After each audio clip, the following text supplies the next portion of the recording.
Hello friends, welcome to Sonali's kitchen Marathi.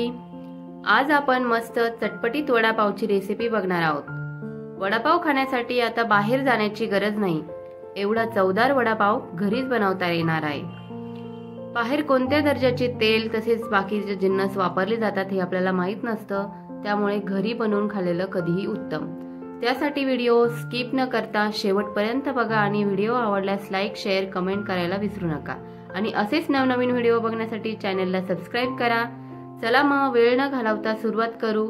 सर्वात आधी बटाट्याचे वडे बनवण्यासाठी मिक्सरच्या भांड्यात 3 हिरव्या मिरच्या, आल्याचे तुकडे, 4-5 लसूण पाकळ्या, कढीपत्ता आणि कोथिंबीर घालू। आता या सर्वांची बारीक पेस्ट बनवून घेऊ। बटाट्याच्या भाजीचा मसाला तयार झाला। आता 6 मीडियम आकाराचे बटाटे घेतले आहे। बटाटे बॉईल करून साल काढून घेतलेले आहे। आता गॅसवर कढाई ठेवायची, तेल घालायचं। तेल गरम झाले की मोहरी, जिरे आणि कढीपत्ता घालायचा। भाजीसाठी बनवलेल्या हिरव्या मिरचीचा मसाला घालायचा। मसाला थोडासा परतला की हिंग घालायचा आणि हळद ऍड करायची। थोडंसं हलवून घेतलं, थोडंसं परतलं की बटाटे कुस्करून घालायचे आणि हे बटाटे मॅशरच्या साहाय्याने मॅश करून घ्यायचे, म्हणजे व्यवस्थित मसाल्यामध्ये एकजीव होतील।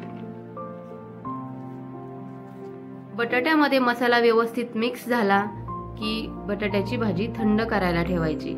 भाजी थंड होते तोपर्यंत आता एका भांड्यात 2 वाटी बेसन घ्यायचं, चवीपुरतं मीठ ऍड करायचं, भरपूर असा ओवा हातावर मळून घ्यायचा हातावरती आणि त्यात ऍड करायचा। थोडीशी हळद ऍड करायची, 1 चमचा तेल घालायचं। सर्व जिन्नस व्यवस्थित मिक्स करून घ्यायची, जेणेकरून पिठातल्या गठोळ्या मोडल्या जातील। आता थोडे थोडे पाणी घालून मस्त स्मूथ असं बॅटर तयार करून घ्यायचं। छान बॅटर बनवून तयार झालंय। आता हे बॅटर आपण 5 मिनिटासाठी साईडला ठेवू, जेणेकरून ते व्यवस्थित सेट होईल। तोपर्यंत बटाट्याच्या भाजीचे छोटे छोटे गोळे बनवून घ्यायचे। गोळे थोडेसे चपट्या आकाराचे बनवायचे, म्हणजे ते पावामध्ये व्यवस्थित ऍडजस्ट होतील। पावाच्या साईज नुसार बटाटा वडे आपण लहान मोठे करू शकतो। अशाच पद्धतीने सर्व बटाट्याच्या भाजीचे गोळे बनवून घ्यायचे। सर्व गोळे बनवून झाले की बेसनाच्या पिठामध्ये थोडा अगदी चिमूटभर सोडा ऍड करायचा, वरतून थोडे पाणी घालायचे आणि मिश्रण व्यवस्थित फेटून घ्यायचं। बघू शकता बेसनाचे पीठ किती परफेक्ट फ्लफी दिसत आहे।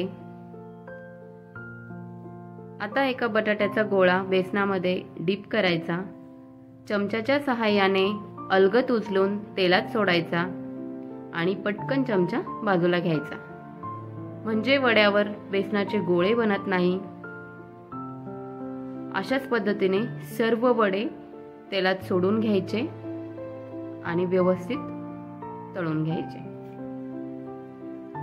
खूप छान असे वडे बनवून तयार आहेत।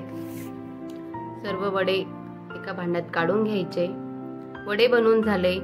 चला आता वडापावची चव वाढवणारी मस्त चटपटीत चटणी बनवूया। त्यासाठी चमच्याच्या साहाय्याने बेसन शेवेसारखे तेलात घालायचे आणि तळून घ्यायचे, अगदी कुरकुरीत होईपर्यंत। आता ते एका प्लेटमध्ये काढून घ्यायचे आणि थंड झाले की मिक्सरच्या भांड्यात घालायचे। त्यावर लसूण ऍड करायचा, लसूण सोलून घ्यायचा नाहीये, असाच ऍड करायचा।